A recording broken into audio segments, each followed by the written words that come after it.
2025年5月17日18日と開催された東京エクストリームウォーク100春大会に参加しました。雨が降り続いている東京駅に到着しました。ビルが霞むような感じで雨が降り続いています。天気予報を見てみると14時ぐらいまで雨が降り続けるってことなのでちょっと心配になります。2023年の春大会は、別の動画になってはいるんですけれども、注意報が出てたっていうことで、大会自体が中止になってしまったと、とてもすごい残念な感じだったんですけれども、今回は注意報が出てないので開催されるっていうことなので、すごい期待をしています。小田原駅に到着しました。東京エクストリームウォークに参加する人たちがすごい歩いていますね。やはり雨が降っても歩こうというやる気のある人たちがいっぱい参加しているという感じを受けました。大雨の小田原城址公園に到着しました。NHK も来てますね。なんか映るのかなと期待しています。雨の小田原城の出発地点ですけれども、全然もうやる気に満ち溢れている人たちでいっぱいです。今回もゴールした時の自分にメッセージを書こうと考えています。この雨の中なんで雨に打ち勝つようなメッセージを書いて投入しました。出発前の雨の中での待合です。もう雨宿りする場所すらないですね。小田原に住んでいる飲み友達が応援に来てくれました。ここから有明まで14時くらいには雨が上がるかなという予報ではあるんですけども、予約はできないのでちょっと期待しつつも期待してみてください。はい、それでは皆さんお待たせしました。いよいよスタートです。準備 OK ですか？元気ですか？ OK、 それでは行きましょう。5秒前です。5、4、3、2、1、スタートです。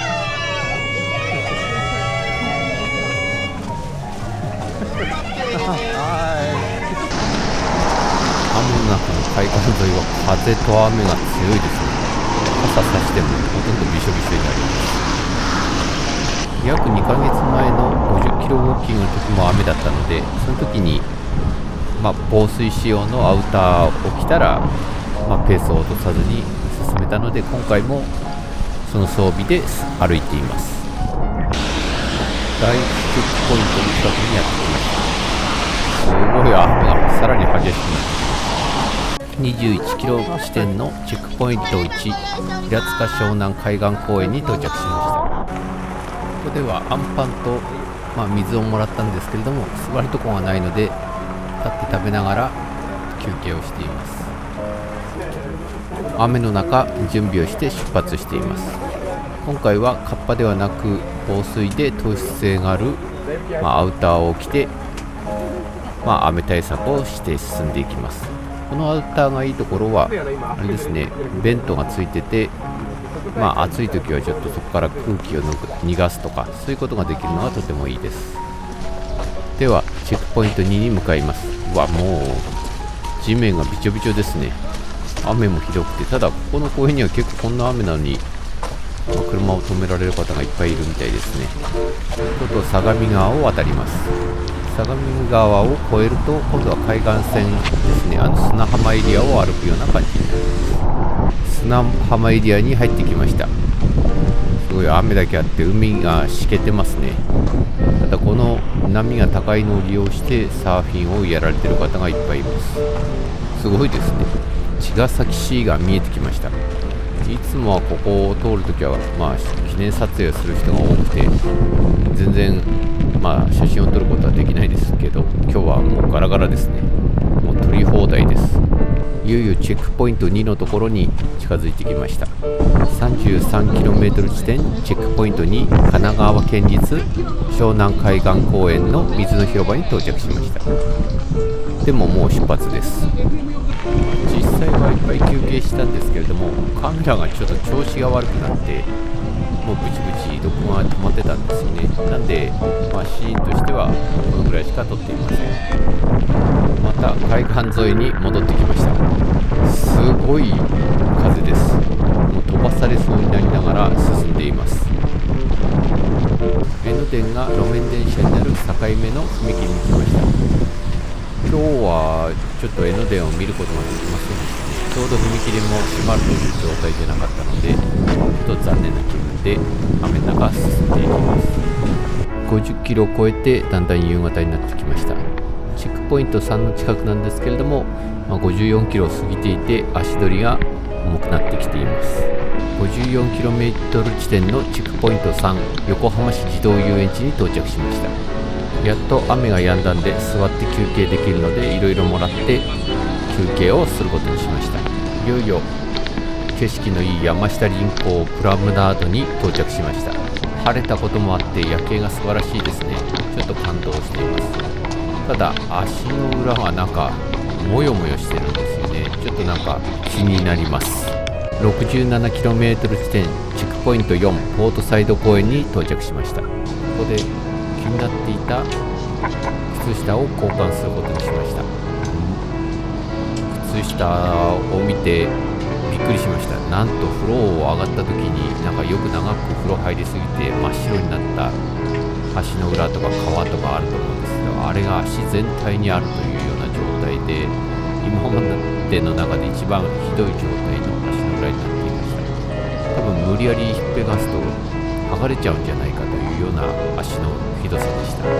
ただもうこれを気にしてやめるわけにはいかないので、靴下を交換して次に進むことにしました。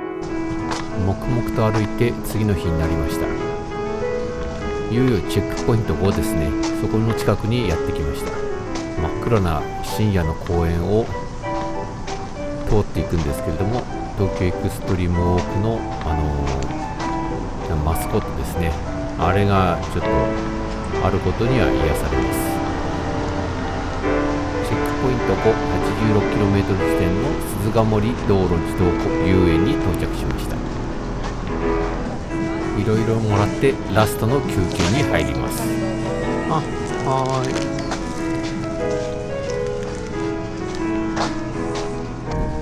明るくなってきて、いよいよ豊洲市場ですね。新豊洲市場のところを通っています。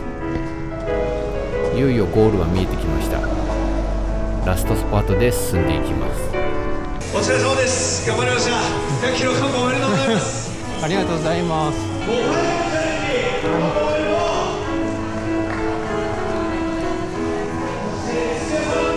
今回も100キロゴールすることができました。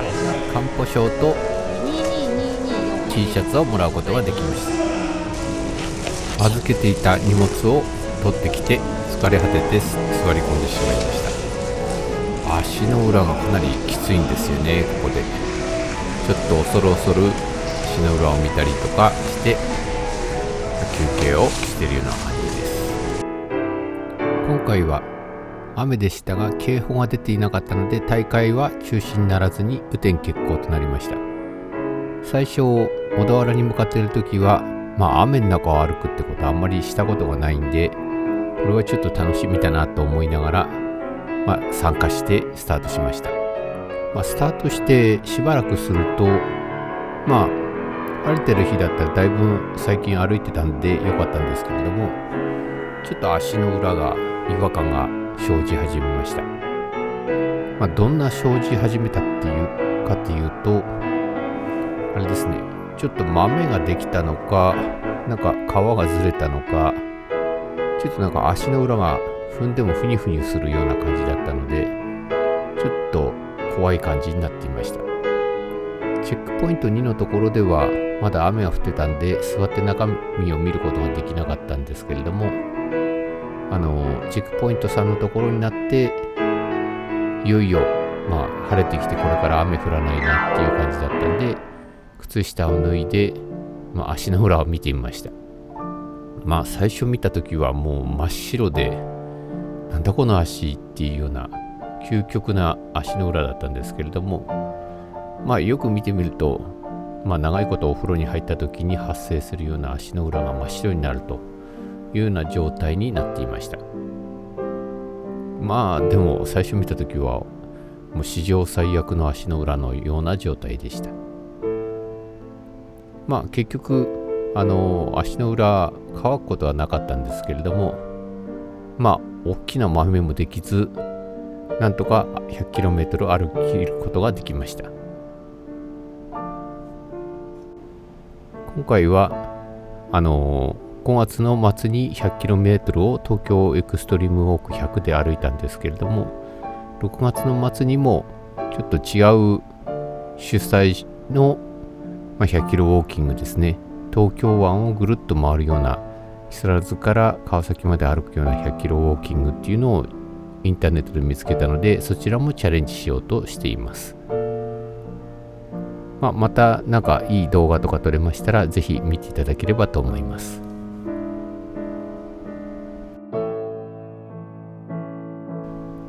今年は3月に東京エクストリームウォーク 50K ですね。その後に同じ3月に関西エクストリームウォーク 50K、 その他に東京エクストリームウォーク100とで、東京湾ぐるっとウォーキングというのを6月に歩くということで、4大会を参加することができました。